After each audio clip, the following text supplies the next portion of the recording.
जय माता दी। बहुत मेरे पास प्रश्न थे कि पितरों की सेवा कैसे करनी है। हमारे पास स्थान नहीं है पितरों का, और हमें पता भी नहीं है हमारे पितर कौन है, क्या है, पितर होता क्या है। तो सबके बारे में बताएंगे। तो सबसे पहले जानेंगे पितर होता क्या है। पितर देव होते हैं हमारे घर के जो देवी देवता होते हैं पितर। पितर मतलब कि जिनकी डेथ हो गई है, आपके पहले की जिनकी डेथ हुई है पूर्वजों में, उनको पितर रूप में पूजा जाता है। पितर अर्थात जैसे किसी कोई आदमी है, उसके पिताजी की डेथ हो गई तो वो दादाजी लगे ना, तो दादाजी दादी जी ये पितर होते हैं। इस तरीके से पितर होते हैं। तो इनको होली, दिवाली, शादी ब्याह, हंसी खुशी और इनमें इनको बुलाया जाता है, इनको मनाया जाता है। ज़्यादातर इनको अमावस्या पूर्णमासी को भी ज़्यादा इनका भोग प्रसाद दिया जाता है। तो ये होता है ना, ठीक है। पितर बहुत सारे, भगवती भी नहीं चलती बिना पितरों के। बहुत से लोगों को मैं बता दूं, भगवती माँ भी नहीं चलेंगी बिना पितरों के, अगर आप घर में पितरों को नहीं मनाओगे तो। इसलिए कहते हैं घर में पितर मनाना बहुत ज़रूरी होता है।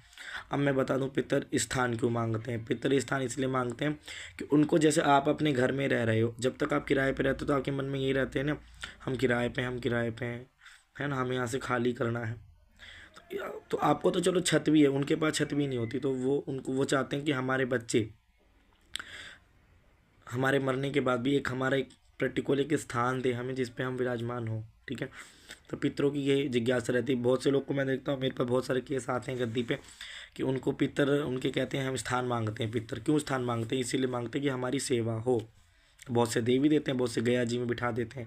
पर गया जी की भी मैं आज रियलिटी बता दूं, जो गया जी में पितर बैठाते हैं उनके भी पितर वापसी आ जाते हैं।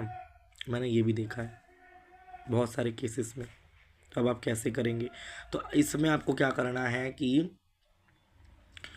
पितर जो है आपके, पितरों को, पितर जो हैं आपके, उनको आपको क्या करना है, अगर आप उनके स्थान पे नहीं जा सकते या उनका स्थान नहीं बनवा सकते, तो उनको क्या करें आप, 5 बतासे लोटे में कच्चा दूध, थोड़ा सा गंगा जल और लोटा भर लें, ठीक है। और 5 बतासे, अगर स्त्री है तो वो घूंघट करेंगी, और अगर पुरुष है तो वो एक सफ़ेद कपड़ा या कोई रुमाल हैंकी बांधेगा।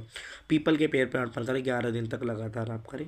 और फिर उसके बाद पूर्णमासी और अमावस पे इनका खाना निकालने लग जाए। आप देखेंगे आपके घर में बिल्कुल किसी भी प्रकार की कोई कमी नहीं होगी। अगर आपके पितर परेशान होकर होंगे तो पितर भी खुल जाएंगे, पितर बंधे होंगे तो पितर भी उसमें खुल जाते हैं। हर तरीके के शुभ काम भी आपके घर में होने लगाते हैं आप अगर पितरों को इस तरीके से मनाते हैं। 5 बतासे और जल, मैंने बड़ा ईजी आपको बताया, ठीक है। तो आप ये कर सकते हैं, बड़ा ईजी मैंने आपको बताया है पितर मनाने का उपाय।